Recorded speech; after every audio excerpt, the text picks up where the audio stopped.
Good morning, everyone, wherever you are in the world today.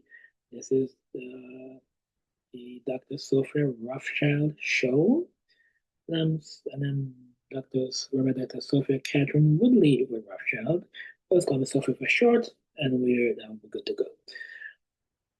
The question that I've asked is that why does communism always fails? And the answer is this. Now, before I digress a moment. Many people say when you say to people communism never works and it always fails, they will always respond, well, there's never been any real true communism in the world. Well, that's just nonsense. That's just basically ducking the issue. The issue is communism eventually always fails. Why? Because in the communist system, the objective is to try to make everybody the same or equal in in terms of their what they can own, what they cannot own, how much money they can make, and so forth. And we all know that different people have different talents, different abilities, different capabilities, and people should be rewarded based on their work they did and the contribution they made. For example, a coder is going to make more money than, say, a janitor because it's just the nature of the work. One work has bring more financial reward than another. They both have value, but they just receive different reward. What the biggest issue why communism and such systems always fail is that people work best when they are given incentives to do something. If I say I give you $1 billion to go to Mars, you see a lot of people try to do it and accomplish it. But if I try to, say, well, they're all working for the state, they're all receiving the same amount of compensation, or limited to the amount of compensation they can make, they're not going to be as motivated to do it. Bottom line is, the more incentive you give somebody to do, the more incentive you give somebody to do something, the more they're likely to do it. In other words, human beings work best when they're given incentives to do something. Now, um, and so all these central planning systems and all these they eventually always fail because, as Margaret Thatcher always rightly says, socialism and communism only work as long as you have other people's money to spend. Socialism and communism only work as long as they're getting some form of they're being propped up one way or the other. The best approach is to this: get rid of all the central plan nonsense. When somebody turns, say, 18, give them a plot of land or a grant to go to get a house, access to healthcare, access to medical care, and education.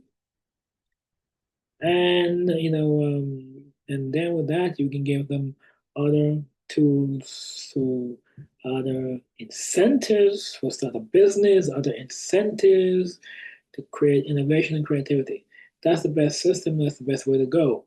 Punishing success, um, charging somebody more because they're more successful is never a solution. And people will always, when given a choice, flee from such systems and go somewhere else.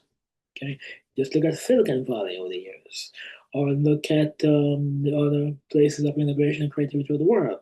Now, the Soviet Union, through most of its existence, used to spy and steal information from the West to keep themselves going. But at some point, it just ran out. So the best system is one in which you empower people to do things for themselves. For example, in managing culture in some modern cultures, when you get 18, you get a little plot of land, you get a little grant to build a house on it, you get access to free health care and medical care and education, and they also give people incentives and grants or small loans to start a business, create a successful endeavor, to innovate and create, and also don't force people who are more to pay more just because they're more successful. Right? I think the best system is 10% flat tax across the board. What do I mean by that? For example, a person make $100 million will pay 10 million. The person that make a million pay 100,000. Person who make say 100,000 pay 10,000. So you everybody play the same rate, but they just pay based on their abilities. So the person who is say welfare will pay more, but then the person's welfare is going to pay more, obviously, because 10 million is more than a million. So 10% from 10 million is a million, 10% of a million is 100,000, 10% of 100,000 is 10,000. The point is that it's a flat system. You pay, everybody pays some amount of rate, no derivative, no write off, no that nonsense. And in other words, people are not punished for being more successful. For example, in some countries they charge you up to 80% taxes. That's basically slavery. Everybody should pay the same 10%. So 10% of 100 million is 10 million. 10% of 10 million is a million. 10% of a million is 100,000. 10% of 100,000 is 10,000. So people pay, based on what they can pay, but you're not punishing people for being successful by charging them a higher rate. In some countries, they pay up to 80 and 90%. That is crazy. That is basically slavery. No wonder such people always flee from such systems. And that's why, in a nutshell, these communism and socialist system doesn't work because it punishes and stifles and creativity and innovation. It suffocates creativity and innovation because it punishes and penalizes success. Right? That's my take on the communist system and why it will always fail. It might start off well and rosy, but eventually it grinds to a halt and collapse. Yeah, just look at Cuba. Hmm? Look at Cuba, and they keep saying, "Oh, we're suffering because of the embargo." Well, if their system is so good, why they need American help? Okay. We also look at what happened to the Soviet Union. They keep telling me this nonsense. It doesn't work. The people work best. You give them a plot of land, you give them some grants to the house, access to education, access to healthcare, and would say grants and and loans for people to innovate, create, start a business. You got 10% flat tax across the board, so people are not punished and penalized um, because they're more successful. But so as I said, 10% of 100 million is 10 million. 10% of um, a million is 100,000. So on rate, so people are not punished for being more successful. It's just that, but at the same time, you want it to be fair for everybody, right? So balanced and fair for everybody. But at the same time, too, we need to stop this idea that there should be a limit of how much money you should make. No, there should be no limit on how much money you make.